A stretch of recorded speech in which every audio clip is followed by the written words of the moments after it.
Hello అండి. Welcome back to Jaira vlogs. నేను ఎప్పటి నుండో పులస చేప కూర చేయాలనుకున్న ఆఖరికి చేసేసండి. చాలా బాగా వచ్చింది. మొదటిగా ఎవరైతే నా ఛానల్ సబ్స్క్రైబ్ చేసుకోరో ప్లీజ్ సబ్స్క్రైబ్ మై ఛానల్. అలానే ఇన్స్టా అకౌంట్ ఉంది, ప్లీజ్ ఫాలో. పులస చేపలండి, వీటిని బాగా ముందుగానే క్లీన్ చేసేసి బాగా కడిగి పెట్టుకున్నా. కట్ చేసిన తర్వాత ఎక్కువ కడగలేదు, వన్ టైం ఓన్లీ కడిగి. ఎందుకంటే పులుసుని మనం కట్ చేసుకున్న తర్వాత కడిగేయకూడదు, అందులో ఉన్న బ్లడ్ ఇదంతా దీని టేస్ట్ అనమాట. సో నేనైతే కడిగి క్లీన్ చేసి పెట్టా. దీనికి కావాల్సినవి ఏంటి అంటే ఉల్లిపాయలు ఇవి దంచుతున్నాను అనమాట, దంచి వేసుకుంటారు. అండ్ చింతపండు, బెండకాయలు వాటిలో వేయడానికి, అండ్ ఆవకాయ, నెయ్యి, నూనె, అండ్ పచ్చిమిర్చి, ఉల్లిపాయలు ఇవన్నీ ఇప్పుడు ఒక్కొక్కటి. ఇప్పుడు నేను ఏంటి అంటే ఇందులో ఏంటి అంటే ఆనియన్ అనేది దంచి వేస్తారు. సో నేను దంచి వేస్తున్నా. ముందైతే పసుపు వేస్తున్నానండి, కొంచెంగా కారం, ఇవన్నీ మిక్స్ చేసేసుకొని ఆయిల్లో వేయాలి. సో నేను కారం అయితే ఎక్కువ వేయాలి, ఎందుకంటే ఇది నైట్ వండేసి నేను రేపు మార్నింగ్ వరకు వదిలేస్తాను. ఇప్పుడైతే తినము.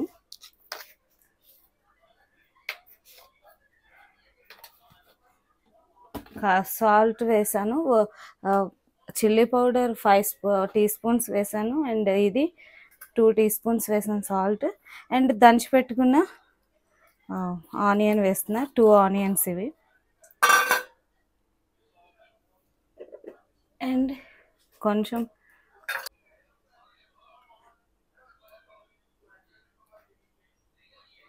ఆవకాయ నూనె అండి, 2 టీ స్పూన్స్ వేస్తున్నాను.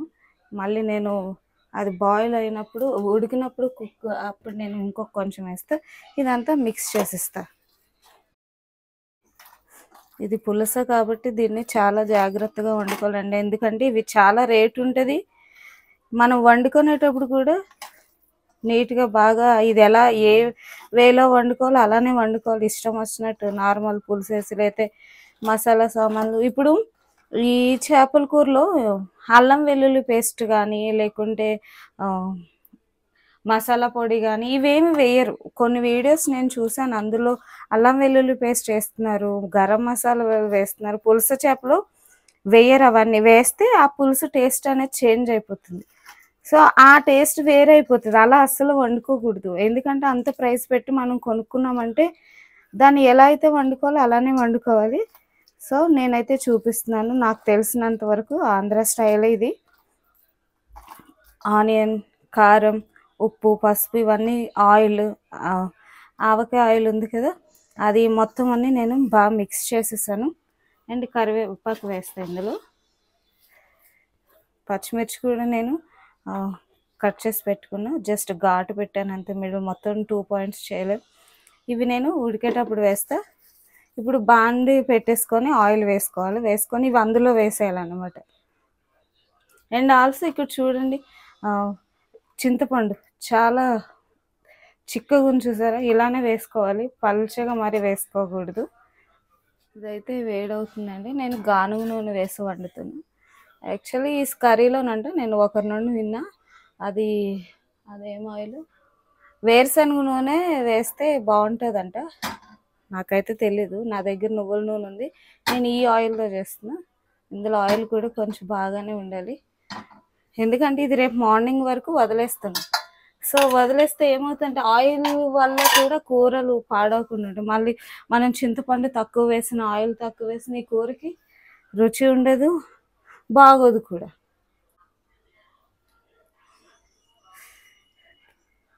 ఆయిల్ అయితే కరిగిందండి. ఏవైతే ఈ పీసెస్ కలిపి పెట్టాను ఇవన్నీ కూడా నేను వేసేస్తున్నా.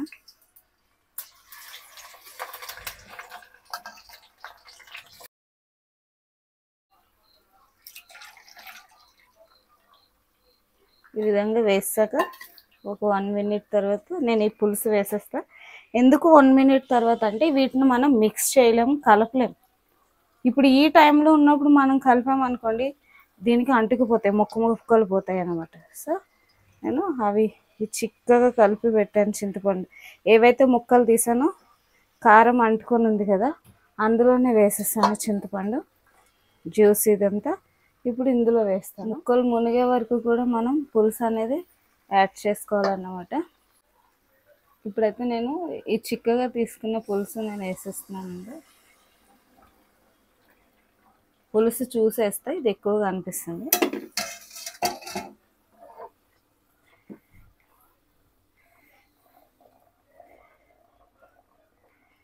జాగ్రత్తగా కలుపుకొని ముక్కలు మునిగే వరకు కూడా నేను ఇంకో కొంచెం వాటర్ అనేది వేసానండి. అంటే వాటర్ అంటే చింతపండు ఇంకా కొంచెం అది ఉంటే దాన్ని తీస్తా, అంత పులుపు అయితే అది రాదు. చూసారా ఈ విధంగా.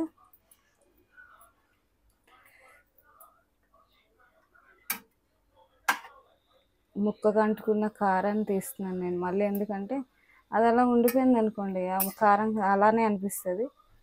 సో ఇది ఇంకో కొంచెం వాటర్ వేస్తా, ఇంకో కొంచెం వాటర్ వేస్తాను ఇందులో. ఒక 5 to 10 minutes వరకు కూడా హై ఫ్లేమ్లో ఉడికిస్తా అండి. తర్వాత సిమ్లో పెట్టేసి ఒక 20 minutes వరకు ఉడికిస్తా అండి. ఎందుకంటే ఇది కొంచెం ఎక్కువ ఉడికితే టేస్ట్ బాగా వస్తుందంట. సో నేను అది ట్రై చేయాలనుకున్నా, కొంచెం ఎక్కువసేపే ఉడికిస్తాను సిమ్లో. అందుకని ఇప్పుడు చూసారా ఈ వాటర్ అంతా ఎగరడానికి టైం పడుతుంది ఖచ్చితంగా. ఇలా ఇందులో నేను ఇప్పుడు బెండకాయ ముక్కలు వేస్తున్నా. ఈ పులస చేపలు బెండకాయ ముక్కలు అనేవి చాలా ఫేమస్. ఇంత పెద్దగా ఉంటే 2 కట్ చేస్తున్నాను. బెండకాయలు అయితే ఇప్పుడు వేస్తున్నానండి. ఇవి చూసారా, ఇవి ఇప్పుడు వేస్తాను ఇందులో. మిర్చి ఓన్లీ జస్ట్ ఘాటు పెట్టాను అంతే.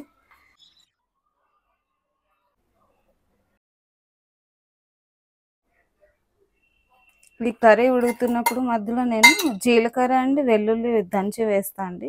నేను జీలకర్రది పొడే తీసుకుంటున్నాను, టైం పట్టేస్తుందని. చూసారా పెద్ద మంటలో విధంగా అవుతుంది కర్రీ, ఇంకా చాలా అవ్వాలన్నమాట. ఇప్పుడు నేను హై ఫ్లేమ్ తగ్గించేస్తా, సిమ్లో పెట్టేస్తాను. పెట్టేసి దీని జోలికి నేను రాను, వదిలేస్తా. ఇప్పుడైతే నేను ఇది అయితే వెల్లుల్లి నేను దంచాను, ఇవి నేను వేసేసి వదిలేస్తాను. నార్మల్గా వేరే చేపల కూరలో ఏం చేస్తామంటే ఇది లాస్ట్లో కూర అయిపోతుంది చూసారా, ఆ టైంలో వేస్తాం.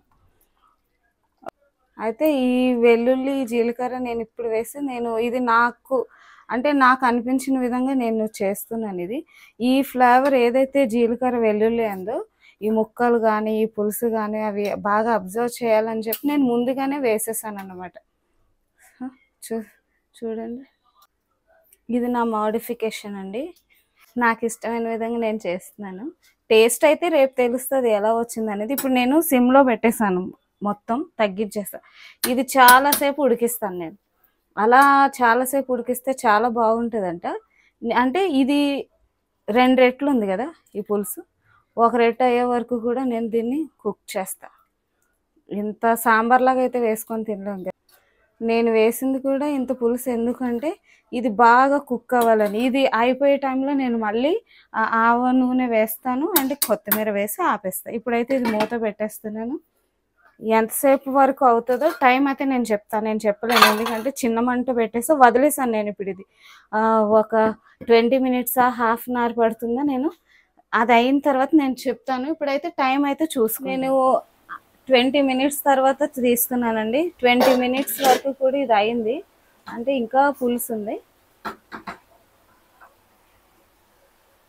చూసారా. ఇలా ఇంకొక 15 నిమిషాలు ఉంచుతాను.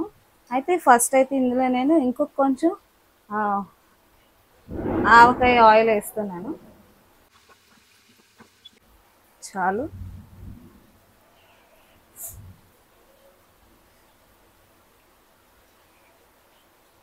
రేపు ప్రొద్దుటికి కర్రీ ఎలా ఉంటుందో చూడాలి. ఇప్పుడే చాలా టెంప్టింగ్గా ఉంది కర్రీ చూస్తుంటే. టేస్ట్ కూడా బాగుంది, నేను ఉప్పు చూసాను. కొత్తిమీర కూడా వేసేస్తా అండి, ఇదంతా అయిపోతుంది. బెస్ట్ కాంబినేషన్స్ ఇవన్నీ కూడా ఈ కర్రీకి.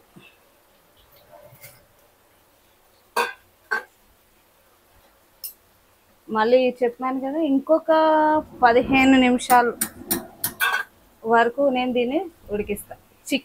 చిక్కబడ్డచ్చు, పులుసు అయితే చిక్కబడ్డది, కానీ ఇంకా నేను ఉంచుతాను, ఇంకా పులుసు ఉంది.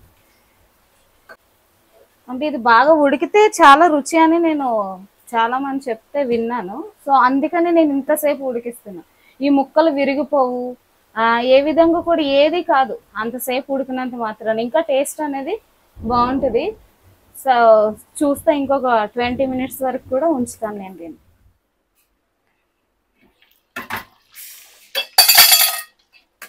మొత్తం నేను ఇది అంతా ఒక 1 అవర్ ఉంచానండి, అయిపోయింది కర్రీ. ఇప్పుడు నేను ఆపేస్తున్నా. చూసారు ఆయిల్ అంతా మొత్తం వచ్చేసింది పైకి. ఇది ఇప్పుడు నేను ఏం చేయను, రేపు మార్నింగే వేసుకుంటాం. ఇప్పుడు వేసుకోవాలనిపించినా కూడా వేసుకోం, రేపు మార్నింగే. అదిరిపోయే పులస చేప కూర చూసారా. నేను మళ్ళీ రేపు మార్నింగ్ ఇది ఎలా ఉందో చూపిస్తాను. రేపు మార్నింగ్ అంటే రేపు అన్నం తినేటప్పుడు చూపిస్తాను. The next day. హాయ్ అండి, నేను నిన్న పులస కూర చేశాను కదా, అది నేను నైట్ అంతా చేసి మార్నింగ్ ఆఫ్టర్నూన్ లంచ్ చేసేటప్పుడు తీస్తానని చెప్పాను కదా. ఇది నైట్ అంతా అలానే వదిలేస్తా అని చెప్పా కదా. ఇప్పుడు నైట్ అంతా అలానే ఉందండి. ఆ టైంలో నేను ఎప్పుడైతే స్టవ్ ఆపానో అప్పటి నుండి దీన్ని టచ్ కూడా చేయలేదు. నేను ఇప్పుడే ఓపెన్ చేస్తున్నాను మీ ఎదురుగా, చూడండి. స్మెల్ అయితే సూపర్ వస్తుంది, చూడండి. ఆయిల్ అంతా ఏ విధంగా పేరుకుపోయింది చూడండి. నోరు ఊరిపోతుంది నాకు. చూడండి, చాలా చిక్కగా చాలా కరెక్ట్గా వచ్చింది ఇదంతా. ఫిష్ చూపిస్తాను, తింటే సూపర్ ఉంటుంది. చూడండి ఎంత బాగుందో. పులస కూర అయితే చాలా బాగా వచ్చింది, చేసింది. ఎప్పుడు తినాలని ఉంది. చాలా అంటే చాలా రుచి ఉంటుంది నాకు తెలిసి. నేను ఇంకా టేస్ట్ చేయట్లేదు. నేను అన్నంలో చేసి చేస్తాను, నాకు తెలిసి బాగుంటుంది. పులస కూర రెడీ అయిపోయింది. పులస కూర అయితే రెడీ అయిపోయిందండి. నేను అన్నం అవ్వగానే తినేస్తాను.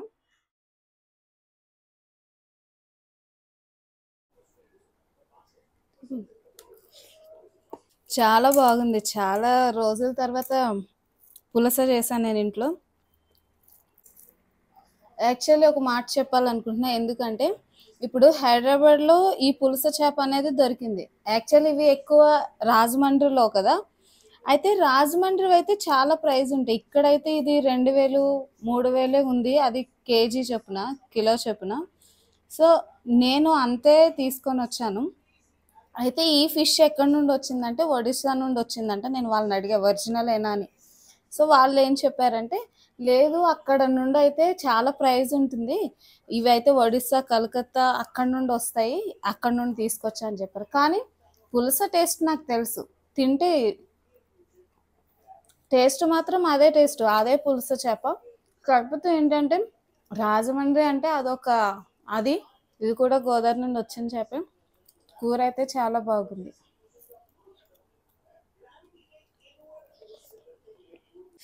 మీరు కూడా ఒకసారి నేను ఏవైతే ప్రొసీజర్ ఏదైతే చెప్పానో మీరు కూడా ఒకసారి అలా ట్రై చేసి చూడండి. చాలా బాగా వచ్చింది, చాలా బాగుంది కూడా కర్రీ. ఎవరైతే నా ఛానల్ సబ్స్క్రైబ్ చేస్తారో ప్లీజ్ సబ్స్క్రైబ్ చేయండి, కామెంట్ పెట్టండి, షేర్ చేయండి, లైక్ చేయండి. Thank you.